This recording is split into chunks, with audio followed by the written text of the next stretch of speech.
తెలంగాణ రాష్ట్ర ప్రభుత్వం నిషేధిత సంస్థలైన సిపిఐ మావోయిస్ట్ నక్సలైట్లను ఆయుధాలను అడవిని వదిలి జనజీవన స్రవంతిలోకి రండి అని పిలుపునివ్వడం ద్వారా ఈరోజు చాలా మంది నక్సలైట్ తమ ఆయుధాలతో సహా రాష్ట్ర ప్రభుత్వం ముందు తెలంగాణ ఉన్నతాధికారుల ముందు లొంగిపోవడం జరిగింది. ఈ కార్యక్రమంలో ప్రధానంగా తెలంగాణ డీజీపీ శివధర్ రెడ్డి గారు, ఐజీ సుమతి గారు, brand additional DG Anil Kumar గారు, additional DG intelligence Vijay Kumar గారు, వివిధ హోదాలలో ఉన్న పోలీస్ అధికారులు ప్రత్యేకమైన కృషి చేసి నక్సలైట్లకు ఒక నమ్మకాన్ని కలిగించి ఈ ప్రభుత్వము వాళ్ళ ప్రాణాలకు ఎలాంటి హాని కలగకుండా వాళ్ళ ఆరోగ్య భద్రత విషయంలో, ఆర్థిక వెసులుబాటు విషయంలో జనజీవన స్రవంతిలో కలిసిన తర్వాత వాళ్ళకు జీవించడానికి అవసరమైన వసతులను ఏర్పాటు చేయడంలో ప్రభుత్వం సంపూర్ణంగా సహకరిస్తుంది. ప్రభుత్వం వాళ్ళను ప్రత్యేకంగా గుర్తిస్తుంది అని ఒక నమ్మకం కలిగించి ఈనాడు ఈ 130 మంది నక్సలైట్ల సరెండర్ కార్యక్రమంలో ఈ అధికారులు ప్రత్యేకమైన కృషి చేసిండు. ముఖ్యంగా శివధర్ రెడ్డి గారిని, ఐజీ సుమతి గారిని తెలంగాణ రాష్ట్ర ప్రభుత్వం తరఫున నేను అభినందిస్తున్నా. ప్రపంచంలో ఎక్కడైనా శాంతియుత మార్గాల ద్వారానే ప్రజా సమస్యలకు పరిష్కారం దొరుకుతుందని బలంగా విశ్వసించే దేశము భారతదేశం. రవి అస్తమించని సామ్రాజ్యం ఉన్న బ్రిటిషర్స్ కు వ్యతిరేకంగా మహాత్మా గాంధీ గారు శాంతియుతమైన పోరాటం ద్వారా ఒక యుద్ధాన్ని గెలవడమే కాకుండా ఒక దేశానికి స్వతంత్రాన్ని అందించిన గొప్ప చరిత్ర కలిగిన దేశం భారతదేశం. హింసతో, సాయుధ రైతాంగ పోరాటాలతో, లేకపోతే ఆయుధాలతోనే పోరాటం చేస్తే స్వతంత్రం వస్తుంది, సమస్యలకు పరిష్కారం అవుతుందని భావిస్తున్న తరుణంలో మహాత్మా గాంధీ గారు ఒక శాంతి మార్గాన్ని ఈ దేశానికే కాదు ప్రపంచానికి అందించింది. ఎంత పెద్ద సమస్యకైనా చర్చలే పరిష్కారం. దేశంలో ఉన్న ప్రజల మధ్య, జాతుల మధ్యనే కాదు, ఇరు దేశాల మధ్య యుద్ధ వాతావరణం కమ్ముకున్నప్పుడు కూడా ఆ దేశాల మధ్య చర్చలు జరిగి శాంతియుతంగా సమస్యని పరిష్కరించుకుంటున్న పరిస్థితులు ఈ రోజు ప్రపంచ దేశాలలో మనం చూస్తున్నాం. అణ్వాయుధ సంపత్తి ఉన్న దేశాలు కూడా ఈరోజు చర్చలకు, శాంతికే ప్రాధాన్యత ఇస్తున్న క్రమంలో తెలంగాణ రాష్ట్ర ప్రభుత్వం తరఫున మిగిలిపోయిన సెంట్రల్ కమిటీ మెంబర్స్ కానీ, స్టేట్ కమిటీ మెంబర్స్ కానీ, ఇంకా అజ్ఞాతంలో జీవితం గడుపుతున్న నక్సలైట్లకు తెలంగాణ రాష్ట్ర ముఖ్యమంత్రిగా నా పిలుపు, మీరందరూ కూడా జనజీవన స్రవంతిలోకి రాండి. ప్రజలతో మమేకమై ప్రజా సమస్యల్ని ప్రభుత్వం దృష్టికి తీసుకురండి.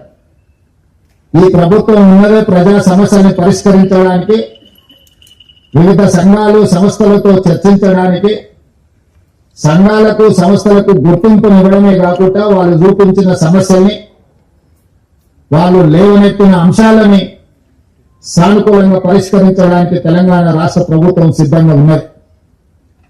అందుకే మొన్న సరెండర్ అయిన దేవ్జీ కావచ్చు, దామోదర్ కావచ్చు, చంద్రన్న కావచ్చు, సుజాతక్క కావచ్చు, రాజిరెడ్డి కావచ్చు, మిగతా వాళ్ళందరూ కూడా సెంట్రల్ కమిటీ మెంబర్స్ తో కొద్ది రోజుల క్రితం నేను సుదీర్ఘంగా చర్చలు జరిపిన. వాళ్ళ ఆలోచనను, వాళ్ళ ఆవేదనను రాష్ట్ర ప్రభుత్వం అర్థం చేసుకునే వాళ్ళు కొన్ని ప్రతిపాదనలు తెలంగాణ రాష్ట్ర ప్రభుత్వం ముందుకు తీసుకొచ్చింది. ఈ రోజు మేము మిగతా సెంట్రల్ కమిటీ మెంబర్స్ తో కానీ గణపతితో సహా ఈ రోజు ఇంకా అజ్ఞాతవాసంలో జీవిస్తున్న కీలకమైన నక్సలైట్లకు మేము సమాచారాన్ని చేరవేస్తాము. ప్రభుత్వం సానుకూలంగా స్పందించి వాళ్ళ ప్రాణాలకు ఎలాంటి హాని జరగకుండా వాళ్ళు లేవనెత్తిన సమస్యలను ప్రజాస్వామ్యబద్ధంగా పరిష్కరించడానికి సిద్ధమైతే మేము వాళ్ళకి విజ్ఞప్తి చేసి జైళ్లలో ఉన్న వాళ్ళతో చర్చిస్తాం. అరెస్ట్ అయి అడవిలో అజ్ఞాతవాసంలో ఉన్న వాళ్ళతో కూడా మేము చర్చలు జరిపి ఈ దేశంలో నక్సలైట్ల యొక్క సమస్యల్ని, నక్సలైట్ ప్రజల కోసం కొట్లాడుతున్న సమస్యల్ని పరిష్కరిస్తామని విశ్వాసం కల్పిస్తే పూర్తి స్థాయిలో సిపిఐ ఎమ్మెల్యేని మేము రద్దు చేసి ప్రజా జీవితంలోకి వస్తాము అని చెప్పి వారు నా ముందు ప్రతిపాదించడం జరిగింది. నేను వారికి సూచన చేసిన రాష్ట్ర స్థాయిలో మేము చేయగలిగిన అంశాలను మేము పరిష్కరించగలము. ఇందులో కేంద్ర ప్రభుత్వం పాత్ర కూడా ఉన్నది. నక్సలిజం అనేది ఒక తెలంగాణ రాష్ట్రానికే పరిమితం కాలేదు. పక్కనున్న ఆంధ్రప్రదేశ్ కావచ్చు, ఒడిశా కావచ్చు, ఛత్తీస్గఢ్ కావచ్చు, జార్ఖండ్ కావచ్చు, మహారాష్ట్రలో కొంత భాగం, కర్ణాటకలో ఇంకొంత భాగం, వివిధ రాష్ట్రాలలో నక్సలిజం వ్యాపించి ఉన్నది. ఇది జాతీయ సమస్య. కేంద్ర ప్రభుత్వంతో మేము మాట్లాడితే గాని నేను పూర్తిగా మీకు హామీ ఇవ్వలేను అని చెప్పి సెంట్రల్ కమిటీ మెంబర్స్ కు దేవ్జీ గారికి వారి మిత్ర బృందానికి నేను చెప్పడం జరిగింది. ఆ తర్వాత కేంద్ర హోంశాఖ మంత్రి అమిత్ షా గారి సమయాన్ని తీసుకొని ఢిల్లీకి వెళ్లి తెలంగాణ రాష్ట్రంలో పోలీసులకు సంబంధించిన సమస్యల్ని కేంద్ర ప్రభుత్వం దృష్టికి తీసుకురావడమే కాకుండా ఆ సందర్భంగా సెంట్రల్ కమిటీ మెంబర్స్ ఏదైతే ప్రతిపాదన ముందుకు తీసుకొచ్చిందో ఆ ప్రతిపాదనని అమిత్ షా గారి ముందు పెట్టడం జరిగింది. వారితో చర్చల సారాంశం ఆయుధాలు ప్రభుత్వ యంత్రాంగము, ప్రభుత్వం నిర్దేశించిన అధికారుల చేతుల్లోనే ఆయుధాలు ఉండాలి శాంతి భద్రతలను కాపాడడానికి. కానీ ప్రజలు ఎవరు కూడా ఆయుధాలు పట్టుకొని తిరగడానికి వీలు లేదు. ఆయుధాలతో సహా ఎవరు లొంగిపోయినా తెలంగాణ రాష్ట్ర ప్రభుత్వం వాళ్ళకు పునరావాసం కల్పించడానికి కేంద్ర ప్రభుత్వానికి ఎలాంటి అభ్యంతరం లేదు. ఎవరు సరెండర్ అయినా వాళ్ళ ప్రాణాలకు, వాళ్ళ మెరుగైన జీవన విధానానికి మీరు హామీ ఇవ్వండి అని చెప్పి అమిత్ షా గారు నాకు సూచన చేయడం జరిగింది. అమిత్ షా గారితో మాట్లాడిన తర్వాత నక్సలైట్ నాయకులతో, వివిధ హోదాలలో ఉన్న వాళ్ళతో మాట్లాడితే ఈరోజు 130 మంది నక్సలైట్లు ఛత్తీస్గఢ్ కు సంబంధించిన వాళ్ళు కావచ్చు, తెలంగాణ కావచ్చు, ఆంధ్రప్రదేశ్ కు సంబంధించిన వాళ్ళు ఈ రోజు వాళ్ళ చేతుల్లో ఉన్న ఆయుధాలతోటి ఈ రోజు వాళ్ళు సరెండర్ అవ్వడం, అందులో 124 అత్యంత ఆధునికమైన ఆయుధాలతో, ముఖ్యంగా 31 AK-47లు, SLRలు, ఇతర అధునాతనమైన ఆయుధాలు, విదేశాలలో తయారైన అధునాతనమైన ఆయుధాలు, 7,000 బుల్లెట్లు, బుల్లెట్ ద్వారానే ప్రజా సమస్యల్ని పరిష్కరిస్తామన్న వాళ్ళు ఈ రోజు బ్యాలెట్ ద్వారా ప్రజా సమస్యల్ని పరిష్కరించడానికి ముందుకు వచ్చి ఈ రోజు ఇక్కడ ఈ వేదిక ముందున్న 130 మంది నక్సలైట్లు ప్రభుత్వం యొక్క పిలుపు మేరకు ఈ రోజు సరెండర్ అవ్వడం జరిగింది. పాత్రికేయ మిత్రులు, ఉన్నతాధికారుల సమక్షంలో వాళ్ళు సరెండర్ చేసిన ఆయుధాలను మీరు చూసి AK-47 SLR, 303 rifles, 9mm pistols, ఇతర ఆయుధాలు, 7,000 బుల్లెట్లు ఈ రోజు సరెండర్ అయ్యే సందర్భంగా వీళ్ళు ప్రభుత్వానికి అప్పచెప్పడం జరిగింది. నాకు తెలిసినంత వరకు దేశంలో ఇంత పెద్ద ఎత్తున ఆయుధాలతో నక్సలైట్లు సరెండర్ అయిన సంఘటన ఇదే అతిపెద్దదని నేను భావిస్తున్నాను.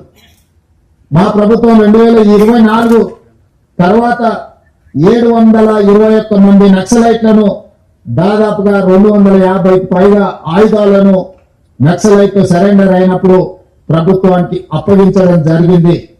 సరెండర్ అయిన నక్సలైట్ల చట్ట పరిధిలో వాళ్లకు ఏవేవైతే రివార్డ్స్ ఉన్నాయో, రిహాబిలిటేషన్ కు సంబంధించి ప్రభుత్వం ఏదైతే హామీ ఇచ్చిందో వాటన్నిటిని అమలు చేస్తాం.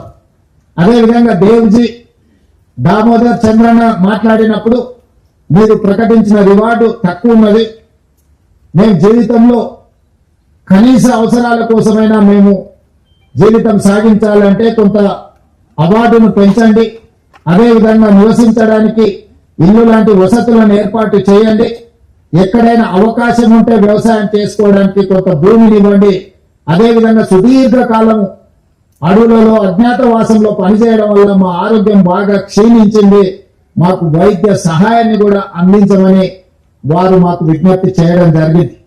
అందుకే ఈనాడు తెలంగాణ రాష్ట్ర ప్రభుత్వం తరఫున లొంగిపోయిన నక్సలైట్ల యొక్క ఆరోగ్యానికి ఒక ఆరోగ్య భద్రత కార్డు వాళ్ళకు ప్రత్యేకంగా ఇవ్వడమే కాకుండా నిమ్స్ లాంటి ఆసుపత్రిలో వాళ్ళకి పూర్తి స్థాయిలో వైద్యాన్ని అందించి వాళ్ళకు మెరుగైన వైద్యాన్ని అందించే బాధ్యత తెలంగాణ రాష్ట్ర ప్రభుత్వం తీసుకుంటుంది అని చెప్పి ఈ రోజు నేను తెలియజేస్తున్నా. అదేవిధంగా రివార్డు విషయంలో కూడా సెంట్రల్ కమిటీ కానీ స్టేట్ కమిటీ కానీ దళ కమాండర్లు కానీ లేకపోతే వివిధ హోదాలలో ఉన్న వాళ్ళని కూడా వాళ్ళ యొక్క హోదాలను బట్టి ప్రభుత్వం కొంత ఉదారంగానే వ్యవహరించి